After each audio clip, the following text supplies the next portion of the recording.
Hello everyone and welcome back to the Rambling Man Show. I am your host, the Rambling Man, and I'm here with a very good friend of mine, Jordan McGuinness. How you doing, Jordan? Grand, how are you? And today we're going to be talking about Chelsea versus Arsenal, the upcoming match today, and its kickoffs at 8:15.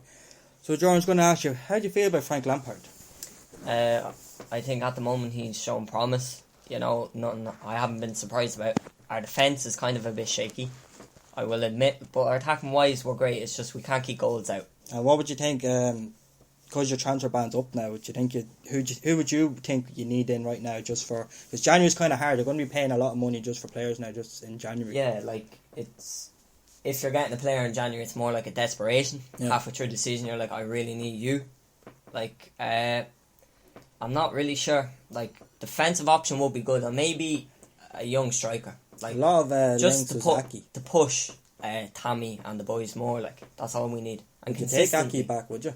I don't think so. No, I think he should stay with Bournemouth, or wherever he wants to go. Well, he used to have a 40 million release buyback clause in there, and a lot heavily linked with him though. But we have Tomori, Zuma's coming about grand. Yeah. He needs to stay fit. Then we have Rudiger. If we go on one more centre half, we have Christensen, but I think we should really offload him. Yeah, because he maybe loan him out again. It could do him the world of good. I think Kepa needs a number 2 to kind of push him, because at the minute, I think I was reading, he has the worst save percentage for the Premier League keepers this season. Jesus. And we're still fourth, which kind of says it's a hidden stat, Yeah. You know what I mean? You wouldn't really see it, but we have conceded a lot of goals, and some of the goals have been kind of soft in his aspect. Every time I've been heard about Chelsea, all I hear is it's kind of you don't know what Chelsea's going to turn up. Sometimes it's kind of who just lost? You lost a few the Man United 4-0. You wouldn't think if you could have said yourself now that you lost 4-0, you'd be like, how the hell did we lose 4-0? A lot of games I've seen unbelievable. I was thinking, geez, that's a top four. That 4-0 was. I was watching that game. It was not a 4-0 match in my opinion. It was quite open from both teams. It could have been 1-1, it could have been 2-2, could have been whatever. We didn't take our chances, and United took their chances. So they were 4-0 up and coasting, really. I think that would be probably just experience, lack of game management, because we were kind of playing all guns blazing, everyone was going forward, and United have a decent fast attack. Yeah. James, Martial, Rashford, they're all quick. So you need people back to cover that space.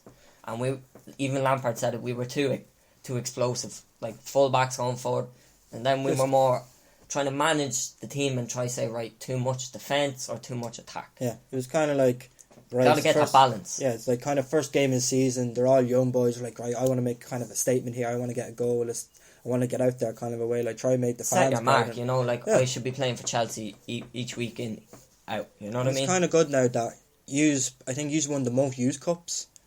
Yeah, I believe. But no, you used to never see them though. That's so weird. Usually they'd stay to the under-23s, and then they might break out and then get loaned out to someone. Look at our loan system. Probably 200 people out on loan. It does say a lot, but they say the tea lady's going out on loan next time. Yeah, the next loan out. It's all the jokes about everyone's on loan on Chelsea. I'm loaned by Chelsea, But it's just the way it's ran. We have all these young great talent. So do many clubs. Even City have good young talent. They might get offloaded. You never know. Same with Liverpool.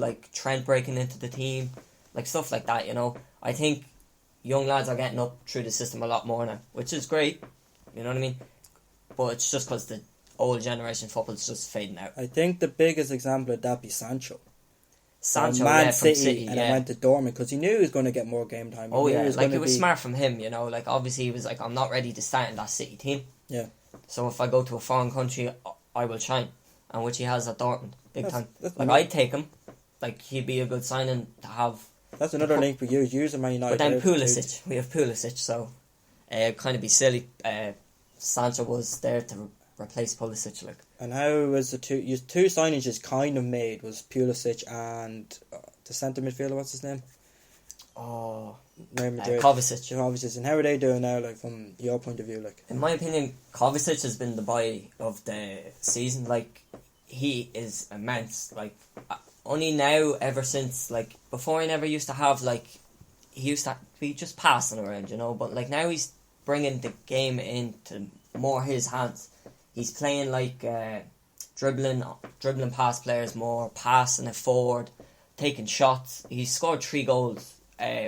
For 2.5 seasons, he scored 0 goals, like, so, you know what I mean? So just getting, it's kind of like that first season, you can't get Yeah. used to it, and then your second season, you can see then if you're going to be And he's got a good, strong midfield beside him. Kante, one of the best midfielders in the world. Cleaner, man, that's what people should call him. Like, Jorginho, people slay him a lot, you know, but I think, man, he is a real ball player, he passes the Premier League. Just showed it there when Arsenal were playing Chelsea the last time. It was 2-1 Chelsea. He changed the game when he came on. Jorginho, he did. When I watched that when he came on, I was shocked that he didn't start, and then when I seen that he came on for Emerson, I was like, this will change the game completely. It did. He just helps us go from midfield or defence to midfield to attack. He's just so comfortable on the ball. That's what I seen him straight away when you were doing 5 at the back, and then when he came on, you changed it back to a back 4. Yeah. And I could see straight away Arsenal couldn't cope with him every single way. And it was Arteta's second game in charge, and you could we think we deserved the loss. I really did think we did, because after that tactic was changed, the whole game changed. Yeah, you didn't change with that. No, and then I think we just got too tired because of this new style we're playing, real pressing high, attacking, higher energy, and they haven't under Unai Emery, man. No one knew our style. No one knew who was. Yeah, laxated. What was it? Arteta. What was it like? I think it's been 2 seasons or something where we didn't have a set 11 for 2 weeks and 2 games in a row. Yeah. Arteta only did that now, and that's one thing we were missing from Emery was we didn't know who was going to be. We didn't know it was going to be a back 5, back 3, diamond wide, 4-5-1, 4-3. There was big confusion. It was so what's our identity? Who are we now? What's going on here? What we're trying to be. And a lot of people thought he should have been gone after the Europa League. And when I was watching Europa League, it just felt like a friendly. Like, it didn't feel like... I didn't feel it was a final because it was such a layoff. It was it was a week and a half or something until we got that. It was such a long... And I think that's when he should have just said, right, I can't do it. Because you had top 4. You didn't really... It wasn't really you needed it anymore. Yeah, necessarily we didn't need to go and win that match. Yeah. But being Chelsea, you need to win the trophy. Yeah. You know what I mean? Every season we should win a trophy, at least. Whether a FA Cup, whether it's a Europa League, you know, that's the standard we have to set. Because we're a big team. We have been for the last 10, 15 years, whatever. But, yeah.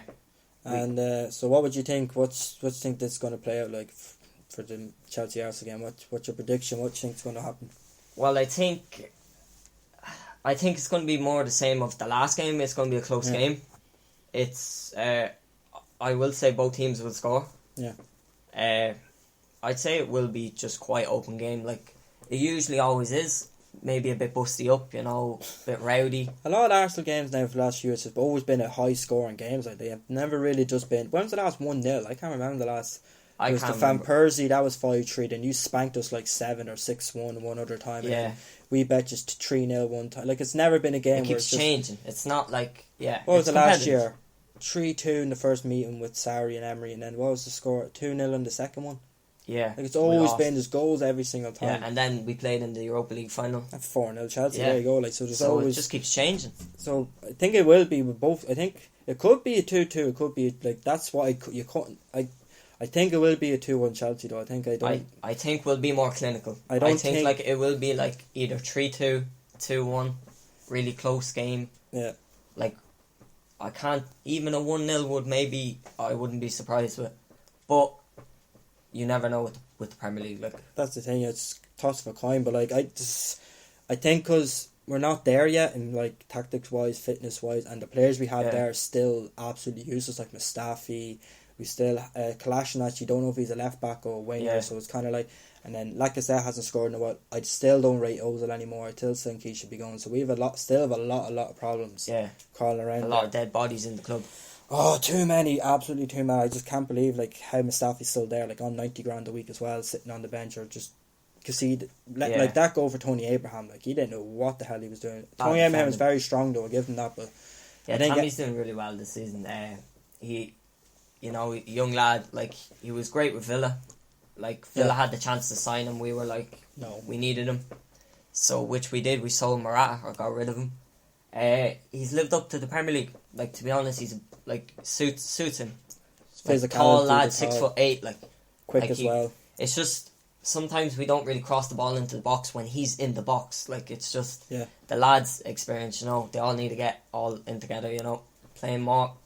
Like, Reece James has broken into the team. I think he's going to be unreal in the next 5-10 years. Like, so he's going to be up there.